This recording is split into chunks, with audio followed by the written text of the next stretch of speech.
We're here at the Devens Museum, and we're interviewing some of the people that work here. And I have here Fossey. I'm the executive director of the museum.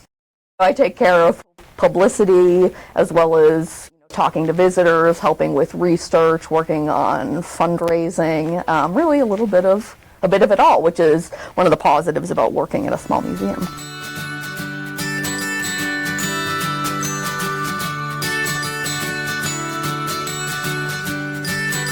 This is going to be my 11th year. So it's been a long time. I've actually, I've been involved with the museum more than half of its life, actually. So it's been a really great thing to be able to see it grow in the past 11 years because it's very, very different from when I first started. We've got a lot more people involved. We have a lot more space. We have many more exhibits. So it's really been a positive uphill climb.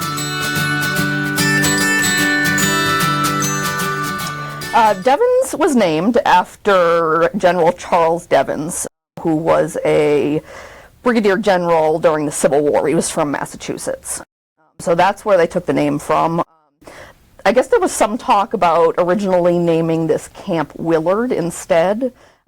Simon Willard was, in colonial times, a guy who was granted a whole bunch of land that included this area and Groton and Devens. But because he was a British colonizer, they decided not to do that. So they went with General Devens from the Civil War instead. Can you talk about how the land was acquired? Yeah, sure. So originally the War Department was looking to put up these training camps once the U.S. decided that it would be involved in World War I. They were looking for a place in Massachusetts.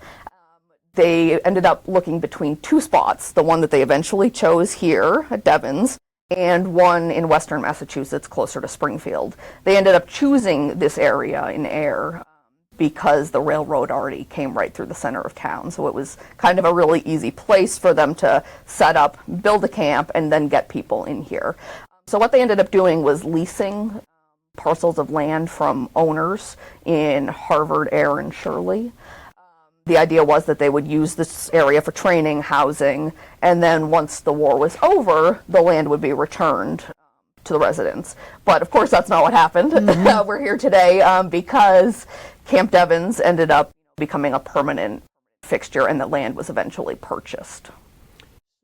How did we get the name Fort Devens? Fort Devens was a name change that came around 1930, 31, 32. It was really kind of just another step in making this a permanent installation in the area. Again, training camp was sort of denoted as a temporary thing that would be gone at some point. So Fort came in with the help of Edith Norse Rogers, Congresswoman. And again, it was just to kind of make it a more permanent sounding place. Boys to Men is a book that one of our board members researched, compiled, and had printed that we have available here for sale. Basically, the idea of it is that a lot of people that come in here looking for information about camp in Fort Devens are doing so because they have a family member who was involved. This book kind of follows almost like the daily life of soldiers here at Devens, starting in World War I, and then how the camp progressed as far as building goes, up until about World War II. So that's the time period it covers, but again, it's kind of to give a glimpse of just what life was like for the ordinary soldier here. Yeah, that's funny, because just before we started talking, a woman came in and she started looking for information about her father, who was in Vietnam, and so I talked with her, and since I was at Vietnam, and she showed me some patches, and I explained to her what the patches meant, as well as he was an RA soldier, which is regular Army, and that he volunteered as opposed to a draft. Right. So that was interesting. So then we have the Water for Soldiers program. What is that? Water for Soldiers was actually a book that was published recently from sort of old memoirs or writings from a woman in Shirley. It's a project that the Shirley Historical Society took on, and we helped a little bit with supplying some photographs and also doing some publicity. So basically, it tells this great story, this great true story of this family in Shirley during World War I that really opened their homes to the soldiers that were stationed and training here at Camp Devens. They would allow soldiers into their home for drinks of water, which is where the title comes from. But they also were able to take just leisure time. They could talk, they could play games, they would have meals, that kind of thing. It's a nice local story about how the Army interacted with the local towns in the area.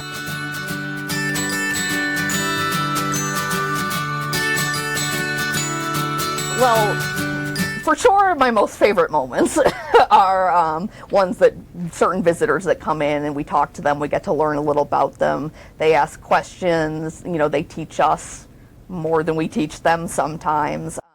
We had a World War II veteran come in a few years ago, and he lived in southern New Hampshire, so he wasn't terribly far away, but he had not been back to Devens since he was discharged after World War II. So it had been a long time, and part of the reason for that was he was drafted, he didn't like his time in the Army, he didn't want to fight, he was homesick, and so he didn't have great memories associated with it.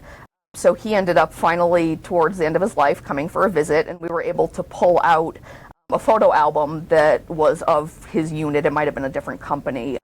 And actually one of the uniforms in our museum was one of his fellow companymen's who he remembers. So, he made a lot of great connections. So after he left that day, I thought the most surprising thing that happened was he ended up coming back. And he actually came back a few more times before he passed. So I'm hopeful that he ended up kind of enjoying some of the memories that he was able to find here. Very nice. That's a nice story.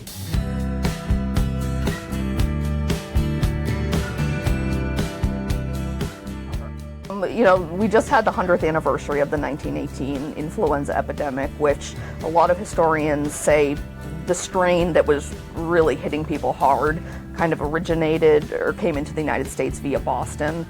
And then that was military coming back to Boston, and then they were coming back out to Devens, which is how it spread out this way. And of course it hit Camp Devens very hard because at that point there were over 35,000 soldiers here. So there were a lot of people living in close quarters, and it kind of flew through, the division that was stationed here. There were about 35%, I think, of people on Devens became ill. The hospitals were overwhelmed. They had to make makeshift morgues out of barracks. There were some doctors and nurses that died here while taking care of the soldiers. It was really kind of a hard thing. We've got some letters and some diaries that talk about the time a little bit, and it really must have been terribly scary. We just dedicated an influenza memorial actually down here at Devens, down by the flagpole at Rogers Field. We unveiled that just last month, but that's sort of in honor of the soldiers, but also the other men and women, healthcare, people that died here as well. How many people in total? It was very hard to come up with an actual number, which we've seen it fluctuate here and there, but our numbers basically came out to around 821 enlisted men. And then there were also, again, some healthcare professionals and officers and that sort of thing. So that's about the number we go to. It's probably a little under 1,000. So which display here at the museum do you think is the best? All right, well, it's hard to pick a favorite, so I'm not going to exactly. But I will say, the objects in the museum that I like the best are the ones that are very personal. We've got a quilt in here, which is behind me. Yeah. And that was actually made for a civilian worker, because we don't just tell the story of the military here. We also want to talk about civilians that worked here and families that lived here. So this quilt was made for a civilian upon her retirement here, which I believe was in the early 90s. And you can see that, a lot of people signed it, people that she worked with, soldiers that were here. And there's also some pictures of buildings on Devens and that kind of thing. So again, it's a unique personal item that is just, belongs right here in the museum and kind of tells a story, about some of the people who are involved here. Similarly, diaries and letters are, some of the things that give us, I think, the best insights of what people felt when they were here.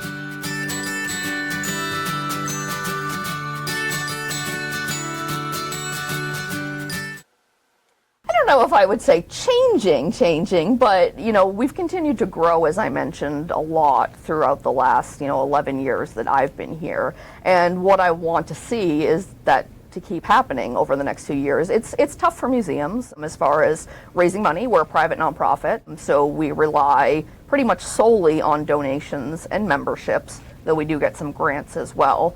And it's a tough time for museums. There's a lot of museums closing. If people remember some big museums in Massachusetts, like Higgins Armory, very unique collections, but just don't have the funds to continue to operate. We're a small museum, but we've been steadily growing, and we've been doing great the last few years. So I'm hoping that just continues, and we get more visitors in every year, and we get more generous donations in every year, and we can just continue at the pace we're going. So we're here at 94 Jackson Road on Devens. You can find us online. Our website's fortdevensmuseum.org. You can find our email through there and our phone number, so you can contact us. Otherwise, we have regular open hours during the week. We're here on Tuesdays and Fridays from 10 until 3. We're also open the third Saturday of every month, and generally we have a special program going on during those third Saturdays, usually a speaker at 1 o'clock.